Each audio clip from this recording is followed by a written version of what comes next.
mic on? Yes. Wonderful. Really Thank you. good. Thank you and good morning, everybody.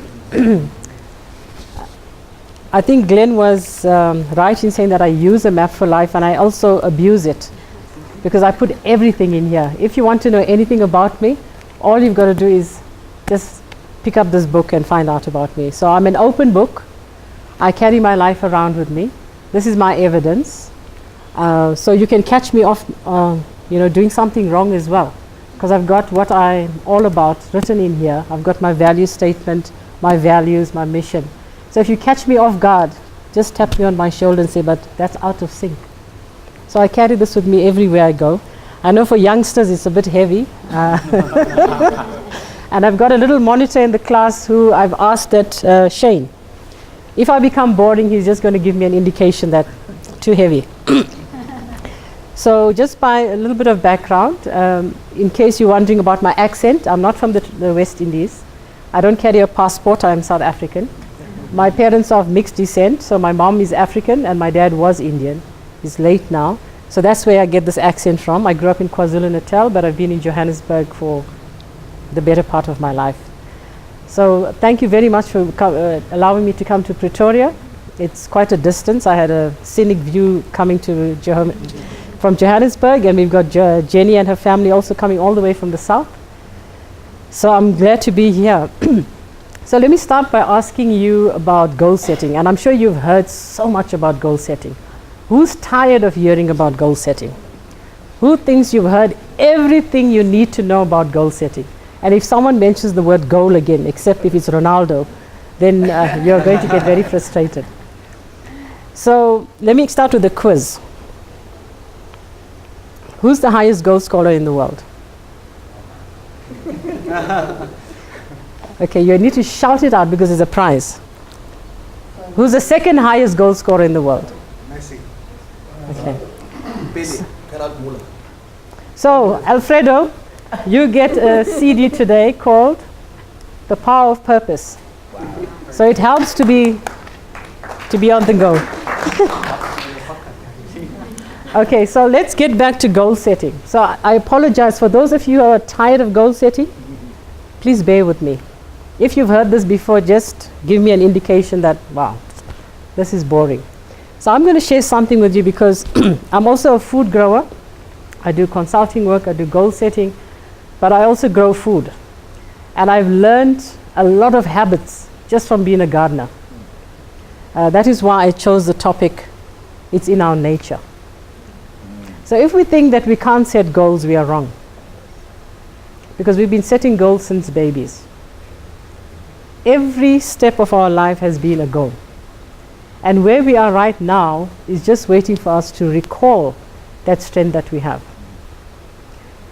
So it's in our nature to set goals. And why do I say that? It's as old as time. So Aristotle said, man is a goal-seeking animal. His life has meaning if he is reaching out and striving for his goals. And that was over 200 years ago. And do you think that's still relevant today? Don't we chase goals because of wanting meaning? How many of you have chased a goal that had no meaning in your life? We all know one or two of them. And we achieve it or we just drop it by the way. And we've spent a lot of time and effort on it. So goals go back quite a far way back. So I'm going to share with you a little bit of what I do in coaching practice, a bit of Map for Life, and then about goal setting. So in coaching practice, where I come from, we dealt with neuro-linguistic programming, that is to align what we say with what we speak with what we do. That's being authentic. So we talk about having 4 powers. Every single one of us, everyone in this room has only got 4 powers. 2 internal powers and 2 external powers. The 2 internal powers are what we think and what we feel, and the external powers are what we say and what we do. So if you think of any great leader today, they're either living up to one of their powers or probably 2 or more of their powers. And that's basically what. So we all have equal powers, whether we're living, as Glenn mentioned, in a suburb like Sandton or in a place like, in a township like Alex, We all have the same powers. Does anyone disagree with that? Do you think we have more than that? If we look at ourselves basically, that's the basics that all of us have. Whether we use it or not, it's up to us. So, how is goal setting in our nature got to do with our thinking? So if you look at the current science today, we talk about the conscious mind, meaning the one that we are awake with, and then the subconscious mind. So our conscious mind only deals with abstract thoughts. As you're sitting here now, there are hundreds of thoughts going through your mind. What am I going to cook for lunch? When is this talk going to finish? How am I going to get home? What about dinner to this? So those thoughts are racing. Those are abstract thoughts because you're not focusing on them. And then your values are the other aspect of your conscious mind. The fact that you're here this morning, a value drove you here. It was not by mistake or by coincidence. So the subconscious mind, it's all about going deeper. It's about being present and doing self-reflection, visualization, attention, through your senses, what you smell, you see, you hear, and your ability to respond to clear, specific words. See, the brain will not respond to babble. But if it says run, or you hear fire, what happens? You don't wait, right? You run. So this is from neuroscience, so just using that. And if you look at the Map for Life tool, that's what I love about it, is that we talk about values. You actually have to define your values in all aspects of your life. So how many of us have done a values exercise by way of show of hands? Okay. And can you share a little bit, what difference has it made in your life? Yes? Well, first of all, one thing I found today when it came to influence, which I found quite interesting and funny, two things actually. The N for no. I had written in my Map for Life book, and today I see it again, and I've already started improving in that point. Okay, excellent.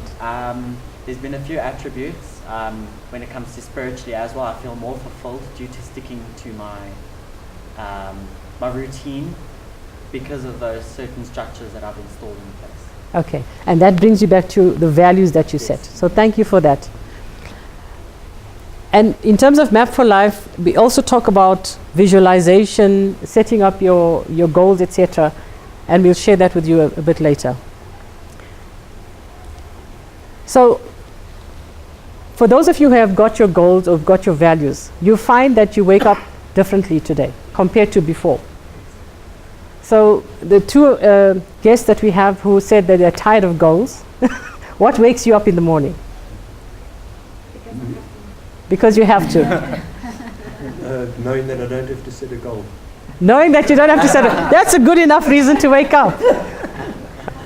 Okay, so how you set your goals determines your daily life experience. If you've got no goal, it means that you have to wake up, whether you like it or not, and then just live by default. Whereas Glenn mentioned you could live by design. So that's what goal setting is about. So if we look at our nature of thinking at the conscious level, so how many of you realize that you're looking at the cell phone several times during the day? Research has shown that some youth look at cell phones over 150 times a day. It's possible? Okay. And depends on how many friends you have. And then when it comes to values, how many of you have seen the iceberg theory where what is above the surface is your behavior, but what influences it is your values, etc. So that influences how we think. That's our nature. And in whatever we do, we are influencing our thinking through these. So what kind of questions can you ask yourself to improve your thinking? So if you want to make coaching as a way of thinking, you can ask yourself these two questions. What will happen when I achieve my goal? And you exhaust it. Don't say, well, I'll be happy. And if you just say, well, I'll be happy, it's very vague. You've got to be excited about. How many of you found that the more excited you are about your goals, the more you run after them. And when you have one of those weak yeses, you just, drop it. And you have to ask the opposite question as well. What will happen if I do not achieve my goal? Does that scare you? Yes. Does it wake you? Does it get you out of bed?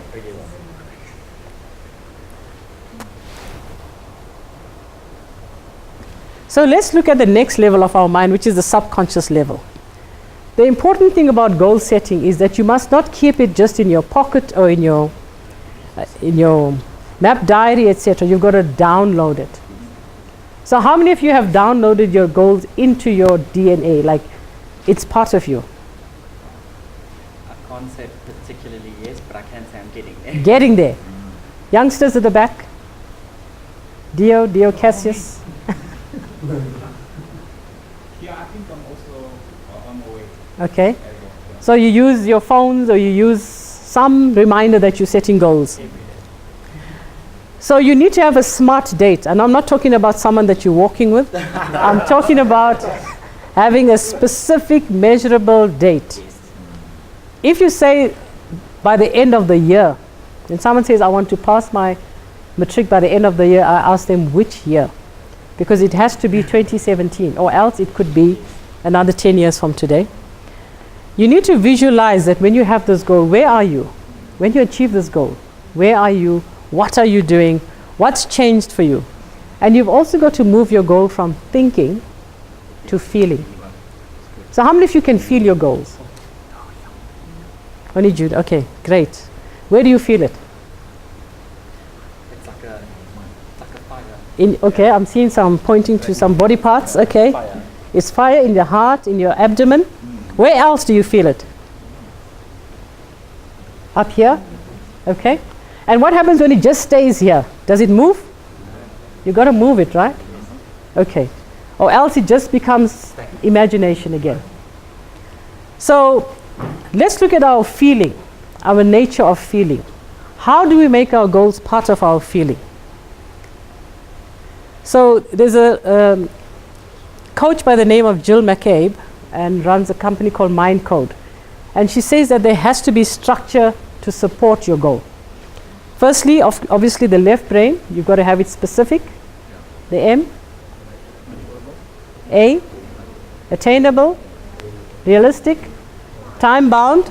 And there should be an N after that it must be necessary. Because if it's not, you're just going to be running around in circles. The right brain, she talks about keeping it safe. You've got to see it, right? How do you do that?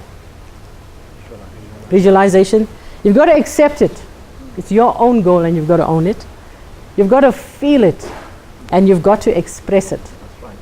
Talk about it to as many people as you can who are positive minded, not the soothsayers. So we'll give copies of the slides if you want. Okay. So what coaching questions can you ask yourself to build more feeling to be part of your nature? Ask yourself, imagine that my goal is achieved. What emotion am I feeling? What should you be feeling when you achieve your goal? Excitement. Passion. Then you need to rate your feeling on a scale of 1 to 10.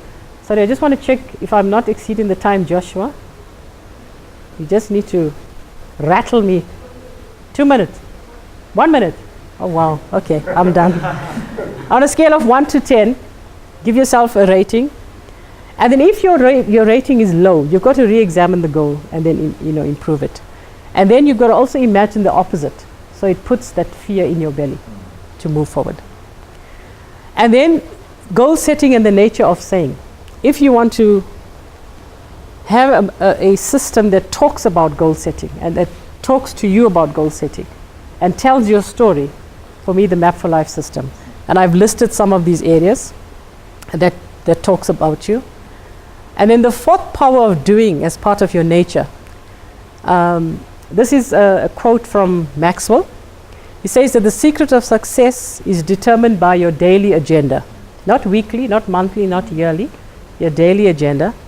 And the key is to make good decisions based on your principles and values and then to manage these decisions every day.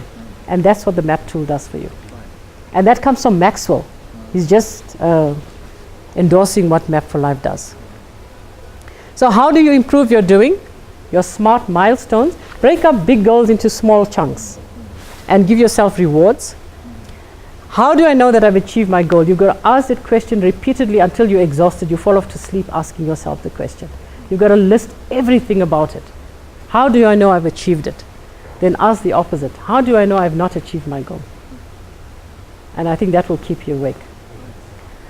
So just watch out for obstacles.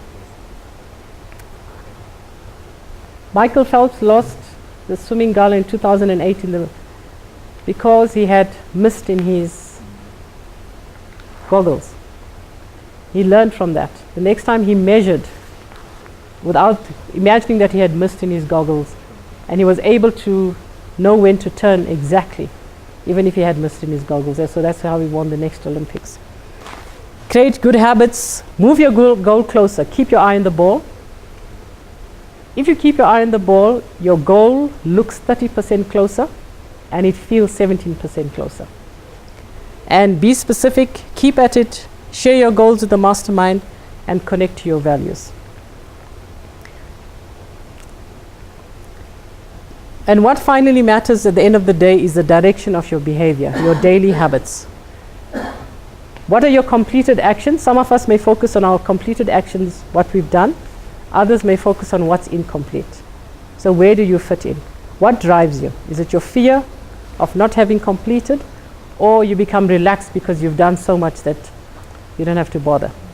So with that, and with the time limit that we have, I'll hand over to Glenn, and thank you very much for your attendance and your participation. Thank you.